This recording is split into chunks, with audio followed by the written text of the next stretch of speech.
Ωστόσο, αρέσει σε όλους. Είναι μεγάλη χαρά πραγματικά. Στο διάβολο είμαι εδώ.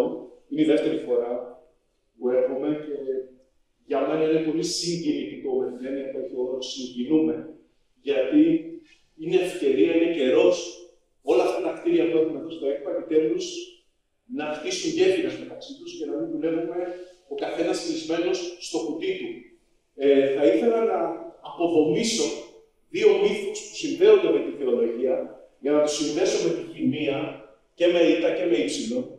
Ο πρώτος μύθος είναι ότι στη θεολογία κάποιος εκπαιδεύεται ή ζει κάποιες εμπειρίες προκειμένου η ψυχή του μετά θάνατο να ταξιδέψει κάπου στο επέκεινο, σε κάποιον ουρανό. Αυτό όμως δεν είναι καν χριστιανικό. Είναι πλατωνικό. Αυτό που εισήγαγε ο χριστιανισμός στη Μεσόγειο και στην Οικουμένη είναι όχι η ψυχή κάπου κάποτε να ταξιδέψει στο επέκεινα, αλλά να δει ο ουρανός στη γη. Και αυτή είναι η απόλυτη χημεία. Να ενωθεί δηλαδή το θεϊκό στοιχείο με αυτό που ζει ο άνθρωπος. Γιατί Άγιος, δεν ήθελα να συμπληρώσω τον πατέρα Ευάγγελο, δεν είναι κάποιος υπεράνθρωπος, Άγιος είναι ο πραγματικός άνθρωπος. Αυτός που παλεύει με τα τραύματά του. Και καταφέρνει τα τραύματα να τα κάνει θαύματα. Άρα το πρώτος μύθος είναι ότι η θεολογία διδάσκει κάποια ταξίδια μεταφυσικά. Μεταφυσική δεν έχει θεολογία. Ο δεύτερος μύθος είναι ότι πρέπει οπωσδήποτε ή αξίζει τον κόπο, σύμφωνα με τους θεολόγους, τι να κάνουμε, τα πάθη μας να τα ξεριζώσουμε. Αυτός είναι ο δεύτερος μύθος, που εμποδίζει κάποιους και ομολογώ χριστιανούς στο να ζουν χαρούμενοι το εδώ και το τώρα. Το ζητούμενο στη θεολογία, και αυτό μας έδωσε το Θωμά, δεν είναι να ξεριζώσουμε οτιδήποτε υπάρχει στην ύπαρξη. Το ζητούμενο για μας είναι να μεταμορφώσουμε τα πάθη μας. Να ζήσουμε τις αισθήσεις μας. Γι' αυτό και στην χριστιανική λατρεία δουλεύουν στο έπακρο όλες οι αισθήσεις. Η οσμή, η γεύση, η όραση. Όλα αποκτούν ένα πραγματικό νόημα που σου δίνει μια φοβερή χαρά και ένα πραγματική ουσία σε αυτό που ζεις. Άρα ο πρώτος μύθος που θέλω να αποδομήσω, παραλαμβάνω, είναι ότι η θεολογία ασχολείται με την ψυχή. Δυστυχώς αυτό συμβαίνει σε κάποιους θρησκευτικούς κύκλους. Και ο δεύτερος μύθος είναι ότι πρέπει οπωσδήποτε να ξεριζώσουμε κάποια πάθη, και ιδίως τον έρωτα, που είναι κάτι πολύ θετικό μέσα, προκειμένου ακόμα και για να ερευνήσουμε. Υπάρχει και ένας τρίτος μύθος, γενικά στις επιστήμες, ότι αν θέλει κάποιος να γίνει καλός επιστήμονας, πρέπει να εξειδικευτεί στην τρίχα, σε κάτι πολύ συγκεκριμένο.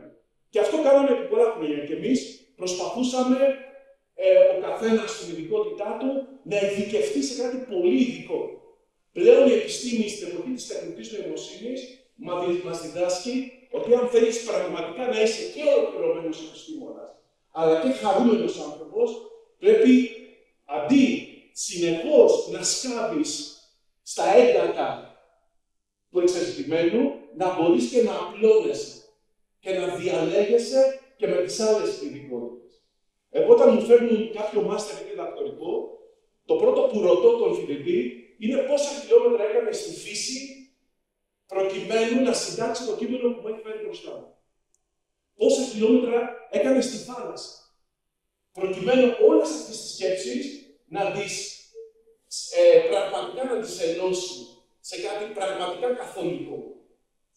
Άρα η φύση και η χημεία ειδικότερα είναι κάτι το οποίο είναι απόλυτα συναρπαστικό, αρκεί να μην μένουμε μόνο στα φαινόμενα. Ήμουνα στη Ρουμανία και ένας έλεγε σε ένα συνέδριο ότι όλοι παίρνουμε μια φωτογραφία από κάτι. Έτσι. Αυτή η φωτογραφία είναι κάτι στιγμιαίο, το οποίο μπορεί στο τέλος να πεταχτεί και στα σκουπίδια.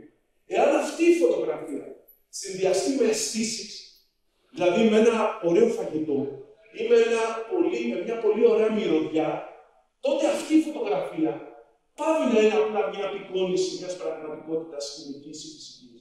Αποκτά ένα επιπλέον νόημα. Πότε αποκτά το τέλειο νόημα η φωτογραφία, όταν αυτό το σκηνικό συνδυαστεί με μια σχέση, με μια ερωτική σχέση. Τότε αποκτάμε τα βουνά, τα λουλούδια που έχουμε πάρει πάρει στη φωτογραφία το απόλυτο νόημά τους. Αυτό προσφέρει και ο διάλογος θεολογίας και χημίας. Γι' αυτό και με τον Θωμά, εδώ και κάποια χρόνια, και τον ευχαριστώ από την καρδιά μου γι' αυτό, έχουμε πραγματικά, μετά από μία έντονη διαφωνία που είχαμε, που όμως ήταν τελικά πολύ δημιουργική, έτσι, γιατί δεν πρέπει να φοβόμαστε τις διαφωνίες. Λοιπόν, έγινε η αιτία προκειμένου και εγώ τα πράγματα που έβλεπα να τα ξαναδώ με την ομορφιά που έχουν, αλλά και εκείνος τις χημικές ενώσεις να τις δει πέρα από κάποια νούμερα. Να τις δει ως ένα δώρο του Θεού. Και μια ευλογία ώστε να ανοίξουν οι ορίζοντες του. Λέει κάποιος ότι η φύση είναι μια φλεγόμενη βάθος, αλλά που δεν καίγεται ποτέ. Όπως και η αποκάλυψη του Θεού στον κύκλο γίνεται σε μια τέτοια βάθη. Φλεγόμενη, αλλά μη κατακαιόμενη. Με αυτόν τον τρόπο μπορεί κάποιος πραγματικά οτιδήποτε έχει μπροστά του, και χημικό και φυσικό, όχι απλά να το πλησιάσει, αλλά να το κοινωνήσει, να το μεταλάβει. Δεν είναι τυχαίο ότι στην Εκκλησία δεν μεταλαμβάνουμε αέρα, ούτε ακούμε πλάνο. Τι μεταλαμβάνουμε? Ψωμί και κρασί. Δεν μεταλαμβάνουμε καν μίσο και στάρι. Μεταλαμβάνουμε ύλη που είναι ζυμωμένη με τον ανθρώπινο υδρότα, με την ανθρώπινη έρευνα.